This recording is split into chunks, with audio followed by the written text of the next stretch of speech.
तो MP board के class 12th के सभी विद्यार्थी ध्यान दें। आज के इस वीडियो में हम 4 मार्च को जो आने वाले महत्वपूर्ण प्रश्न हैं फिजिक्स को कंप्लीट सॉल्यूशन के साथ में करेंगे। 75 नंबर आप बिल्कुल पक्के कर सकते हैं आज के इस वीडियो के द्वारा।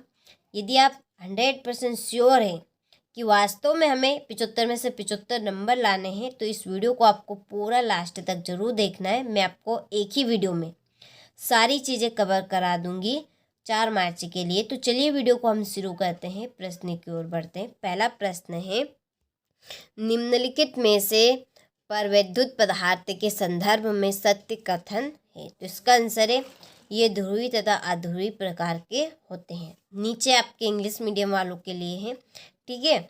दूसरा है, निम्नलिखित में से कौन से एसी परिपथ में अनुनाद संभव है। इसका आंसर है 1 एवं 3, ठीक है। 1 LC और LCR दोनों। इसके बाद में यहाँ से ले लीजिए स्क्रीनशॉट।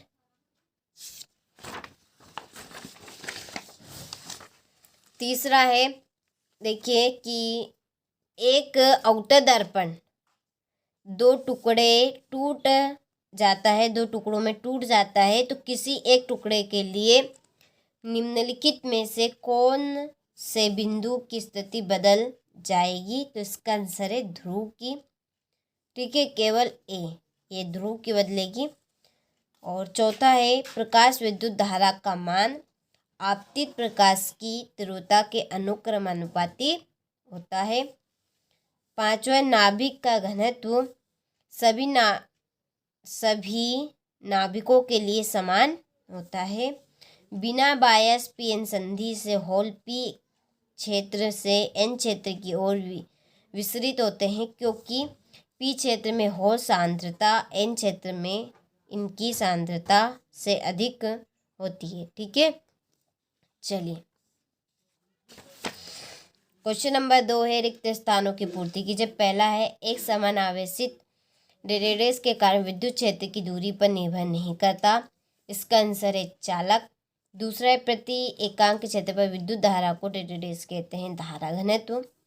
तीसरा है, रेडियस क्षेत्र का कोई उद्गम या अधिगम नहीं होता, चुंबकीय क्षेत्र। चौथा है, परिवर्तनशील चुंबकीय क्षेत्र रेडियस उत्पन्न करता है बंद कुंडलिया में विद्युत धारा। पांचवा, परिवर्तनशील विद्युत क्षेत्र रेडियस धारा उत्पन्न करता है, इसका आंसर है विस्थापन धारा। छठा है, परमाणु का रदरफोर्ड मॉडल कक्षीय इलेक्ट्रॉनों के रेडियस के कारण अस्थायी होता है, इसका आंसर है चक्रण कर विकिरण तस्मी, ठीक है। चलिए, तो यहाँ से आप स्क्रीनशॉट ले लीजिए, यह आपके इंग्लिश मीडियम वालों के लिए है, फिर आपको अच्छे से कर लेना है। नंबर 3 में सही जोड़ी मिलाकर लिखिए। पहली है, धारा सुग्रहिता, इसकी जोड़ी है NaB/K। दूसरी, उल्टेता सुग्रहिता NaB/R/K। समान कला में कंपन, इसकी आपकी जोड़ी है I = 4I0। परिवर्ती कलांतर, इसकी आपकी जोड़ी रहेगी L = L0। और पांचवी है आपकी P टाइप और छठी में आपका आएगा N टाइप, ठीक है। चलिए, तो स्क्रीनशॉट आप ले लीजिए, कंप्लीट आपको कर जाना है। ये आपके इंग्लिश मीडियम वालों के लिए है। यहाँ पे मैंने नंबर डाल दिए हैं। देखिए, आपका समय का अभाव रखते हुए और आपका ध्यान रखते हुए यहाँ पर मैंने टिक मार्क और फिल कर दिए, ताकि आप सभी का ज़्यादा समय में बर्बाद ना करूँ, ठीक है। चलिए, एक वाक्य में उत्तर आपको देने हैं। पहला है, किसी बिंदु आवेश के कारण विद्युत विभव का सूत्र आपको लिखना है। तो विद्युत विभव कुल आपका रहेगा 1/4 पाई एप्सिलॉन। दूसरा है कि किसी सरल सूक्ष्मदर्शी के लिए बिंब का कोणीय साइज प्रतिबिंब के कोणीय साइज के बराबर होता है, फिर भी यहाँ आवर्धन कैसे प्रदान करता है। तो लेंस की क्षमता। तीसरा, तरंगों से संबंधित कौन सी परिघटना अनुप्रस्थ एवं अनुदैर्ध्य तरंगों में अंतर करती है।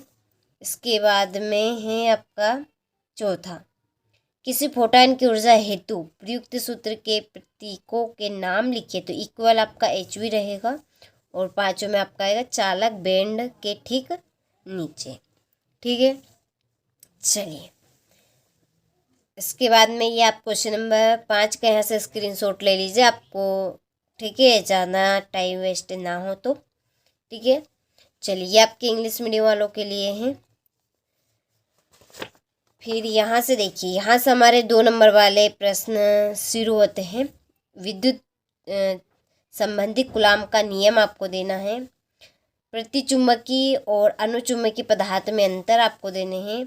माइक्रोवेवर ओवन का सिद्धांत देना है।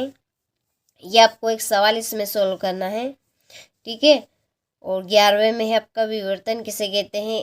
एकल झिरी विवर्तन पैटर्न में उत्कृष्ट कब प्राप्त होता है। ये आपका 11वां प्रश्न। इसमें भी आपको एक सवाल सोल्व करना है जिसमें आपको डी ब्लैगरी तरंगदैर्घ्य ज्ञात करनी है। ठीक है, चलिए काफ़ी इंपॉर्टेंट प्रश्न है। देखिए यही प्रश्न आपके आने के पूरे चांस हैं।